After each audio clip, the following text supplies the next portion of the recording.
Absoluutses vaesuses elavate laste suur hulk ei ole paramatus isegi suhteliselt vaese riigi jaoks, milliseks Eesti on täna muutunud. Kasvav vaesus on otsene tagajärg valitsuse maksupoliitikale. Hasartmaksumängu alandamine, mille Reformierakond ja Eesti 200 läbi parlamendi surusid, on tüüpiline näide praegusest maksupoliitikast. See mõte võib lühidalt kokku võtta nii: võtta vaestelt ja anda rikastele.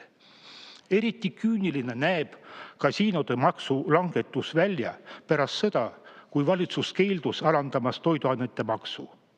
Soodustused hasartmängu korraldajale ja samal ajal üks Euroopa kõrgemaid makse leivale, lihale ja köögiviljadele. Seda olukorda saab ja tuleb muuta. Rikkad peavad maksma rohkem, kandes enda kande peamise osa riigi rahastamisest. Keskmise ja madala sissetulekuga inimesed peavad seevastu saama maksuleevendusi.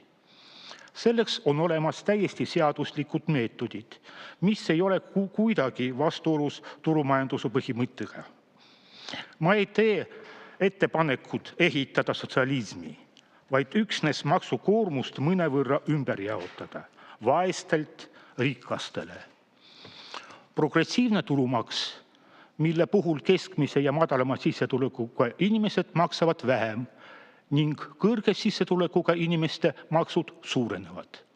Luksusmaks, luksuskinnisvara ja autod, ehted, suured pangahoiused ja väärtpaberite portfellid.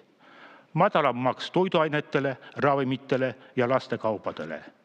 Erimaks pankadele ja muude finantstegevusele koos tööjõumaksude vähendamisega, mis on meil praegu ühed maailma kõrgemad. Maksusoodustused investoritele, kes tegelevad reaalse tootmisega ja loovad töökohti. See maksureform võimaldab saavutada kaks peamist eesmärki. Esiteks, vähendada sotsiaalset ja majanduslikku ebavõrdsust ühiskonnas, mis on täna Eestis üks maailma suurimaid. Teiseks, stimuleerida reaalse tootmise arengut, mis ei ole praegu kasumlik eelkõige tööjõu kõrgete maksude tõttu. See reform tõstab makse 15–20%-le Eesti elanikest. Ülejäänute jaoks maksud vähenevad. Reaalmajandus saab areneda, ilma et seda lammetaksid kõrged tootmismaksud. Aitäh!